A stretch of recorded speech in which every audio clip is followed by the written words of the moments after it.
very much. Now, resilience is your capacity to recover quickly from toughness. It's a process. I like to call it a journey. I've learned about resilience not through books, but through life. And when you learn something from life, you learn it with stories. And that's where I want to start. If you close your eyes, and if I pronounce the word childhood memory, you probably will have a smile on your face. Well, the childhood memory I want to share with you is when I was 6 years old. Now imagine little French girl, well, not so little already, but little French girl doing ballet classes. And the dance studio was invited to perform on a proper dance theater stage in the Casino de Pau in the southwest of France. But it was even more special for me. I was going to start the show. So can you imagine? I was backstage, and my feet were nicely tucked in the soft leather ballet shoes. Beside me there was the red velvet curtains. Smelling of dust. On the other side of the curtains there was the audience chatting, giggling, probably all nervous parents wondering if their children would be able to shine. And I had the non-stop beaming smile of excitement. And at some point I turned around to check on my little dance colleagues. I saw a horror scene. I want my mommy. I'm scared. I want to throw up. Okay, so they were all scared, and I could not understand what was going on. Don't get me wrong. At 6 years old, I was scared of so many things. I was scared of the wolves. By the way, there was no wolves where I lived. I was scared of the dark. I was scared of so many things, but hey, come on, scared of dancing? You're kidding me, right? Eventually, the light went off, and the audience were completely silent. You could hear the curtain just caressing the floor while opening. The music started, and I delivered what I rehearsed for weeks. I have no recollection of what I delivered, but what I do remember is after the show, running to my mom, Mama, this is what I want to do for the rest of my life. And you know what? At 6 years old, everything, absolutely everything is possible. Now let's move forward. And I'm 15 years old. Do you remember when you were teenagers? Were you just like me, like really awkward and just truly uncomfortable? I mean, I was spending more time on school benches than on dance studio. And that was horrible. I hated school, and school hated me back. It was so complicated. I had so much admiration for people like you, cruising through studies like everything is so easy. Well, that was not my case. I had zero talent for academic topics. So every night, I will come back home with parents just going, oh my God, what are we going to do with the little one? And obnoxious teachers. Mademoiselle Bastien, you're so stupid. Mademoiselle Bastien, you are a waste.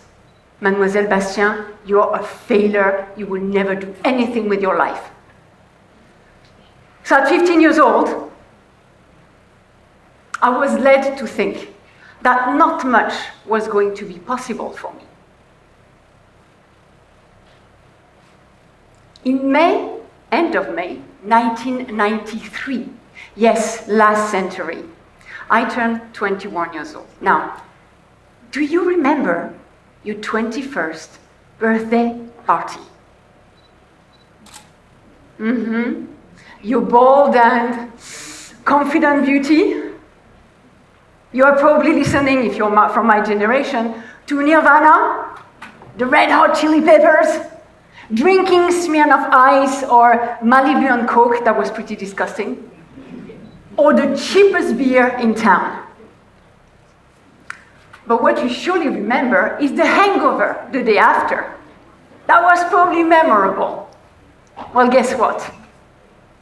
My 21st birthday party was actually very studious, very unlike me. See, my friends, my boyfriend Richard and I were all in the middle of setting up our bachelor degree exam, so we could not afford wasting a day just for the exam of just getting to know new content or content we should have known. Yet, a friend of mine organized a beautiful dinner party in a farm in the Jura Mountains, not far from Geneva. And we all gathered and we ate too much. We laughed too much. It was just wonderful. But at 3 o'clock in the morning, I was exhausted. So I asked my boyfriend, Richard, let's go home. I'm tired. And all I remember is the click of the seatbelt.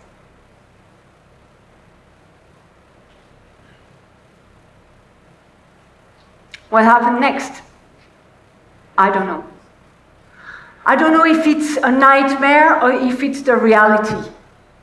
I feel the car spinning and spinning, and I felt a huge shock on my body, and then nothing. Silence. Darkness. The ambulance picked me up at 9 o'clock in the morning. And when I arrived in the emergency department of the hospital, that was the closest to the car crash, the first time someone talked to me, I heard nothing. The first time I opened my eyes, I saw nothing. And the first time I tried to talk, I couldn't. So what does it mean in a couple of statistics to be involved in that specific car crash? Well, I was for 5 days in intensive care between life and death. I had 11 broken bones on my face only. My mom, my own mom, recognized me not because of my face, but because of my feet. I was completely disfigured. I underwent 28 hours of surgery, was left with one broken heart. Richard, my boyfriend, did not survive the crash. And I was left 45% disabled.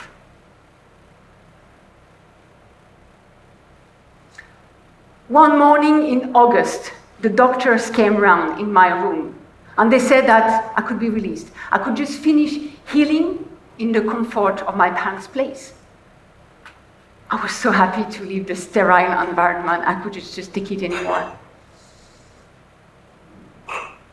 And as I arrived in hospital on a stretcher, I wanted to leave the hospital standing up. I wanted to walk. I wanted to face the world with my new face.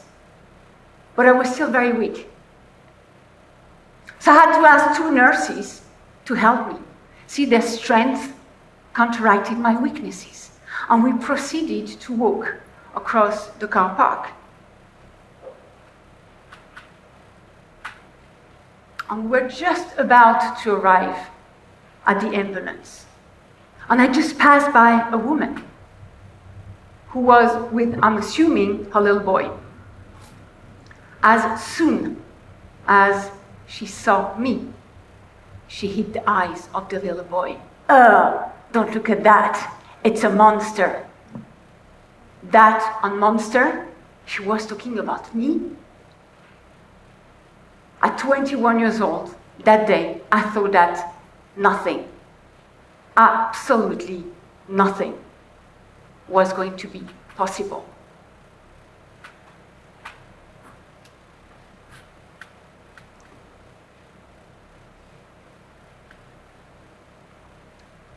So of course we need to talk about resilience. When you hear words such as you're a failure, you're a victim, you are a monster, well, of course that's not quite the Jedi branding I'm looking for. So resilience is your capacity to quickly recover from toughness. It's a process. It's also known as finding and digging into your capacity to bounce back. And everybody wants it, everyone needs it. More than education, more than experience.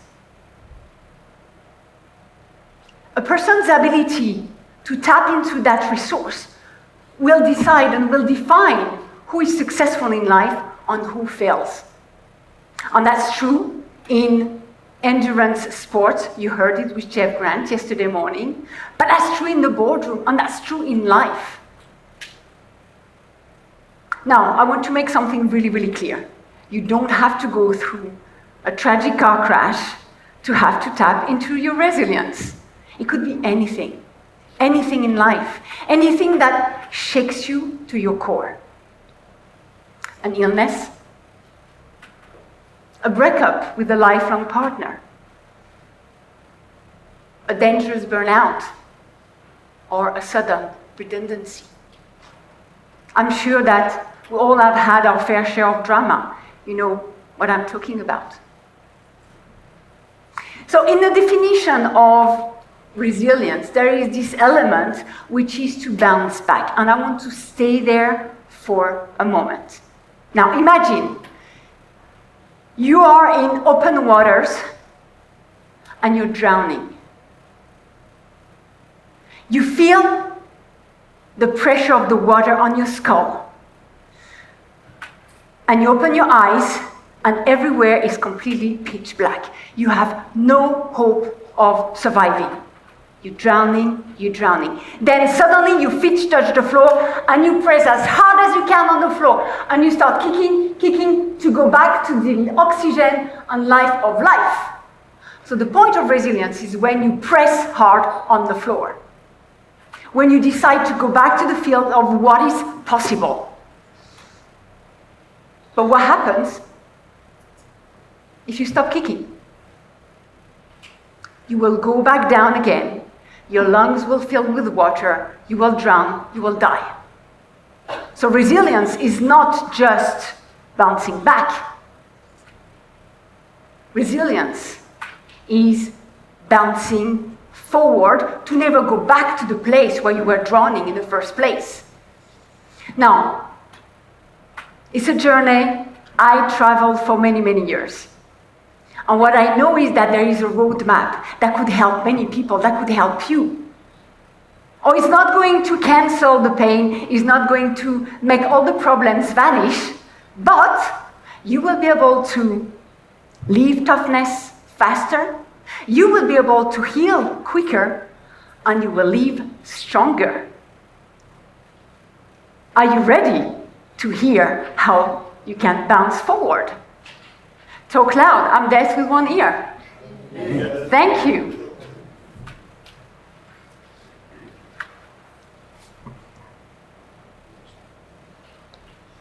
So like any kind of expedition, the resilience journey starts with the preparation phase.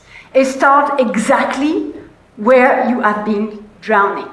And you know what? You have at this stage to welcome the sorrow, the pain, the wounds, everything, your sense of loss. Grab it all in and face down reality for what it is.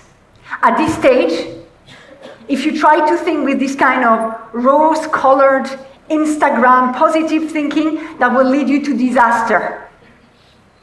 Now, while researching resilience, you come across the most gruesome situation. It's all about death, war, and so on. But I was watching a documentary, and a veteran from the US Army was being interviewed. That man spent 8 years of his life being imprisoned and tortured by the Viet Cong. And when the interviewer asked him who didn't make it out of the camp, without hesitation, the veteran said, "No, that's easy. That was the optimist." That's right. The optimist didn't make it out. When you face toughness, be really realistic about it. Make a list of everything you've lost. Yes, this is going to be tough. Yes, this is going to be emotionally wrenching, but you have to do it. Now, I had so many people telling me so many times, "Surely, Cécile, with what you've lived through, you must see and have this philosophy of life where you see the glass always half full." Ha! No, absolutely not. At 21 years old, my glass was shattered and there was no water in sight. It was up to me to get up, fetch a new glass, seek, find water. I had to own my own resilience journey. So in the preparation phase, not only you have to face down reality, but you have to own your journey. No one else but you can do it. And the last part of the preparation, now you know everything you lost. Well, what is left? And how far can you go with it? So face down reality, own your journey, look at everything you have, physically, emotionally, financially, and you are ready to go. You're ready to bounce forward.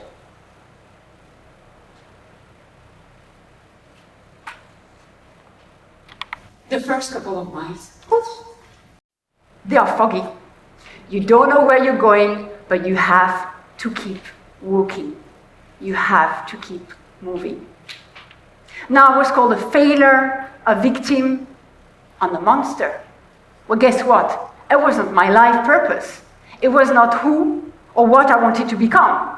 Yet, that helped me to build up a reason not to be those things. And that helped me to keep moving. So the school failure I was thought that it was a brilliant idea a couple of weeks after I came back home in '93, after my car crash, to dive further into the unknown. And I left my country, I left France. And I arrived in a country where I couldn't even ask for a cup of tea. When I landed in Edinburgh, Scotland, it was the complete unknown. But you know what? Just 24 months down the line, not only did I learn the language, but I also landed a really nice job in sales. Now, I was selling financial databases to risk managers in the financial industry. For me, that was probably the least sexy product you can find on earth. Yet, I was awarded best sales 2 years in a row. Hold on a second. I thought I would not be successful at anything. In 2007, when I landed in Canton Schwyz, in Switzerland, I still didn't talk the language. By the way, I still don't. But I decided, let's try to do something that I've never done. Because by the way, I was completely unemployable. I was 7 months pregnant. But there was no way I was going to stay home doing nothing. And I started to put together a team. And with that team, we put together 2 books to help expats to settle successfully in Switzerland. And it was a success. 2 editions printed out, knowing nothing about publishing.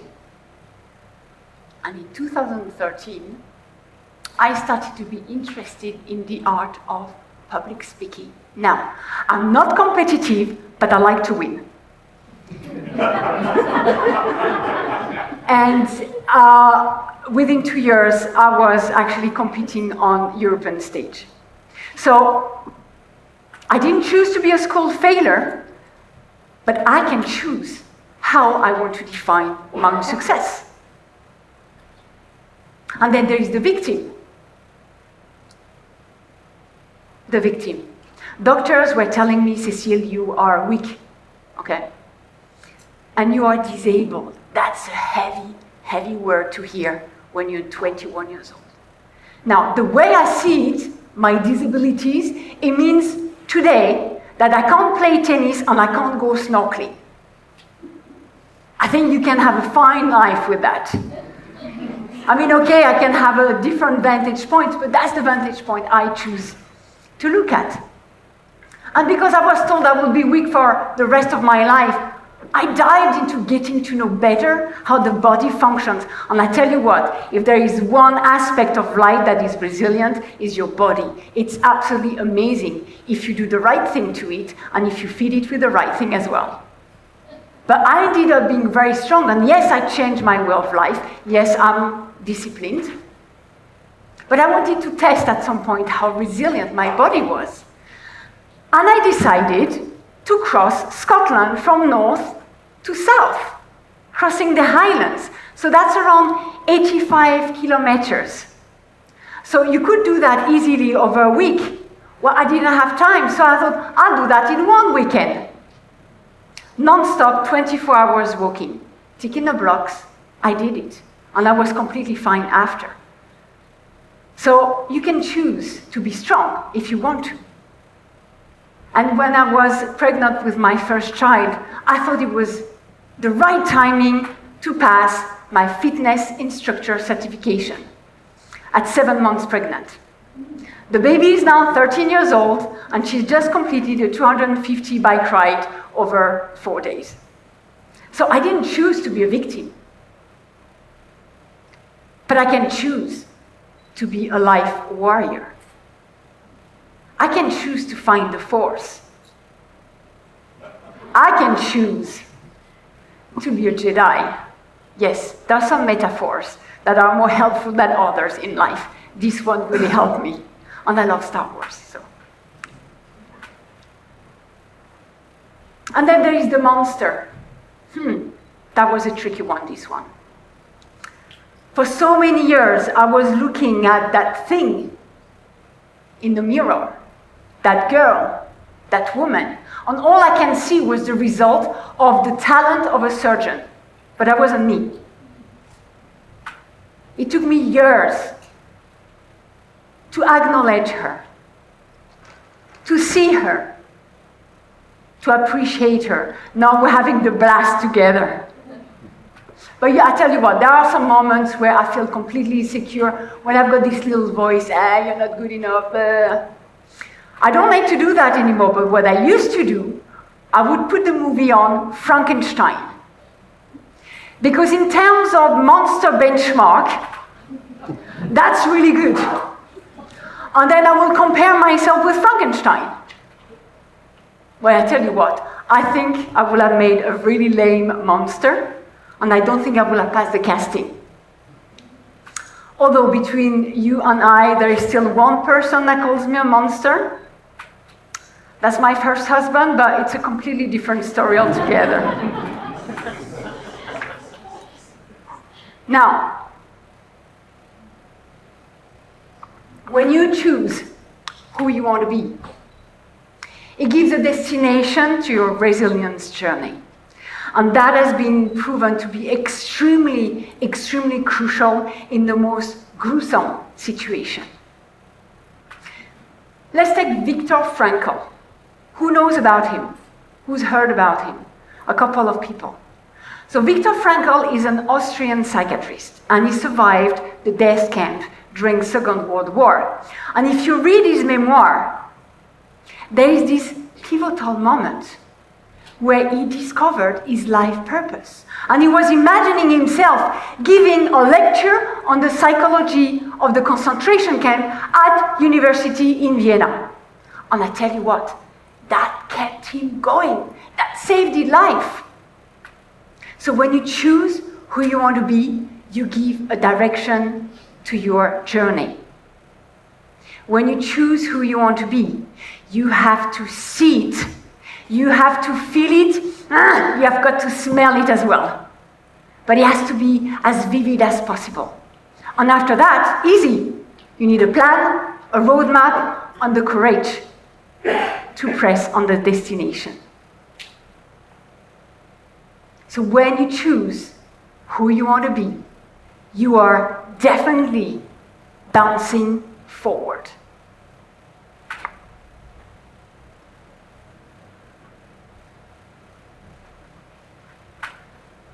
And the journey is long and tedious. I do not want to romanticize the idea of resilience. It's tough. It can be very lonely. So the only option for you will be to seek and accept help. Now, not any kind of help. Most of the time, you've got friends and family that will naturally offer support. But there will be other people that will try to pull you away, that will try to block your way, that will create diversions. So whoever on this journey, whoever finds problems to your solution, leave them on the side of the road. And you will have to take some tough decisions. Now, I have a bit of a more industrial example. Marcus Burney, do you know him? Okay, so he was a CEO of HandyDan. HandyDan is a franchise DIY store in the United States. And because of a strategic plot, this man, who was the CEO for many years, found himself made redundant. So he went from spending his entire life building to just surviving. And he was drowning in deep sorrow. But eventually, because he was such a good man, because he was always a fair leader, always trying to find solutions, because he nurtured a network, he actually ended up being a treasure for him. And thanks to this network of previous colleagues and acquaintances, he managed to raise the $2 million of seed money and $3.5 million of line credit to open Home Depot. So whoever has been in the US, you must have passed one of the stores. It's like the Horn Bar of Switzerland, okay? But Home Depot is a big, big franchise in the US. So when you nurture your relationship, it's a really beautiful resource you can tap into when fate decides to play tricks on you. So surround yourself with professional colleagues, clubs, you name it, friends, beautiful souls that will accept your past, support your present, and really encourages your future. With support, not only do you go further, but faster as well. So support is how you keep bouncing forward.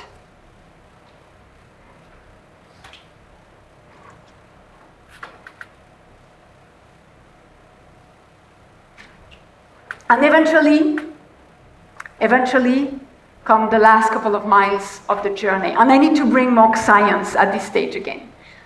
Boris Cyrulnik is a French doctor in psychiatry, and he's got a very similar life than Viktor Frankl that I mentioned earlier. He also survived a death camp as a child during World War II, and he dedicated his entire life to the topic of resilience. So for him, there are 3 pillars to resilience. The first one is you've got to find and accept support. We cover that. The second pillar is not being ashamed of your own story.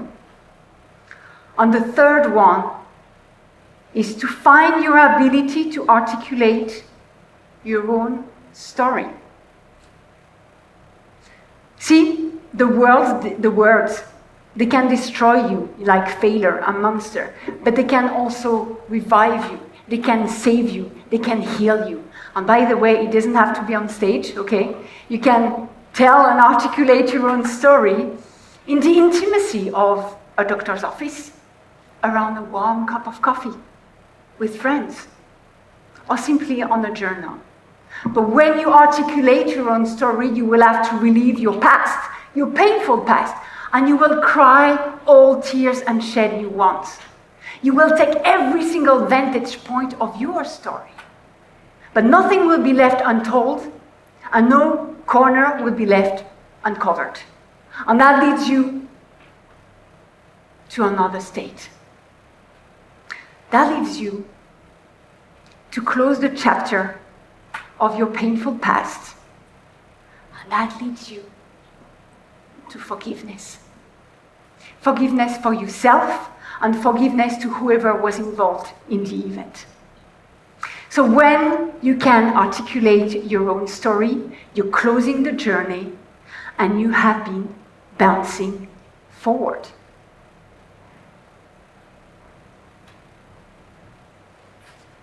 So in 2013, when I started to just be curious about public speaking, little did I know that the 6-year-old me was going to actually be on stage and live a dream. Oh, that was not an easy road. It was bumpy, it was full of failed attempts, monstrous opposition, setback, you name it. But you know what? I do not regret any single one of the steps. So resilience is your capacity to bounce back. Hopefully today, I convince you that it's so much more than that. Resilience is bouncing forward, and now you have a roadmap to be able to live toughness quicker, heal faster, and live stronger. So if we summarize, the roadmap is, yes, you need preparation time. You need base camp to face down your own reality. Take ownership of your trip and assess everything you have and how far you can go with it. The second steps are the first couple of miles, and they can be blurry. But as soon as you find who you choose to be, you've got that destination. You can keep moving. You can become your own life warrior. You can own your own destiny. And yes, because it's long and tedious, just bring people around and welcome beautiful souls to accept your past, support your present, and truly encourages your future. And you will be able to close the chapter of your painful past once you articulate your own story. Truly and confidently leave it in the past. And then you can start a new journey, one that doesn't necessarily have a destination, the one called life. So after my car crash, while I was enduring deep suffering, I had an absolute choice to make. I either stay dead, emotionally or physically, or I choose to live. Resilience is choosing to live. Is always choosing to go back of what is possible in life. So when an event will shake you to your core, in the darkest water of your professional or your personal life, choose not to drown. Push further, but don't settle for just bouncing back. In your action, in your choices, in your emotion, start the journey, bounce forward.